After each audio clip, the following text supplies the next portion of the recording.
ایک دفعہ کا ذکر ہے کہ ایک بزرگ اپنے مدرسے میں اپنے مریدوں اور شاگردوں کو دین کی تعلیم دیا کرتے تھے۔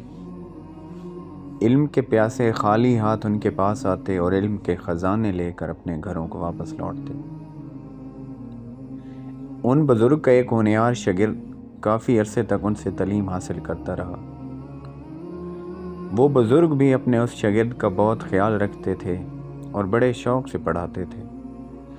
شاگرد تو یہ چاہتا تھا کہ ساری زندگی استاد محترم کی خدمت میں ہی حاضر رہے اور علم حاصل کرنے کا یہ سلسلہ جاری رہے، لیکن وہ وقت بھی آ گیا جب بزرگ نے اس سے کہا کہ تم اب تک جتنی تعلیم حاصل کر چکے ہو وہ کافی ہے، اب اپنے علم اور اچھے کاموں سے مخلوق خدا کو فائدہ پہنچاؤ۔ شاگرد کو اپنے مرشد اور استاد کا حکم ماننا پڑا، لہٰذا اس نے گھر جانے کی تیاری شروع کر دی۔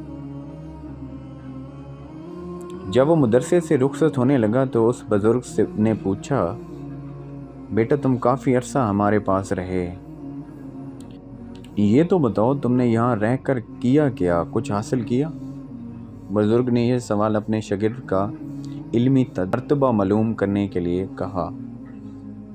وہ یہ اطمینان کرنا چاہتے تھے کہ خدا کے فضل سے وہ بہت بڑا عالم بن کر اپنے گھر جا رہا، لیکن شاگرد نے ان کی ایک امید کے خلاف جواب دیا۔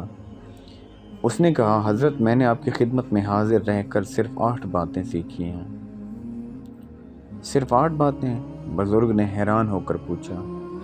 شاگرد نے کہا، جی ہاں صرف 8 باتیں، اور میں ان سے پہلی بات یہ ہے کہ انسان کو نہ دولت سے محبت کرنی چاہیے، نہ اونچے عہدے سے اور شان و شوکت سے۔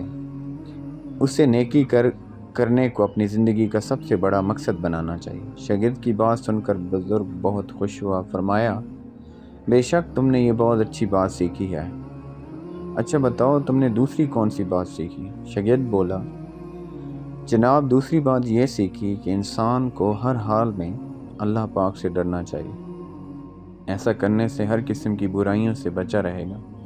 دراصل آدمی گناہ اس وقت کرتا ہے وہ رب العزت سے جب وہ رب العزت کو بھول جاتا ہے۔ شاباش، تم نے یہ بات بھی کام کی سیکھی ہے۔ بزرگ خوش ہو کر بولے۔ شاگرد نے کہا، جناب والا، میں نے تیسری بات یہ سیکھی کہ آدمی کو لالچ اور کنجوسی سے بچنا چاہیے۔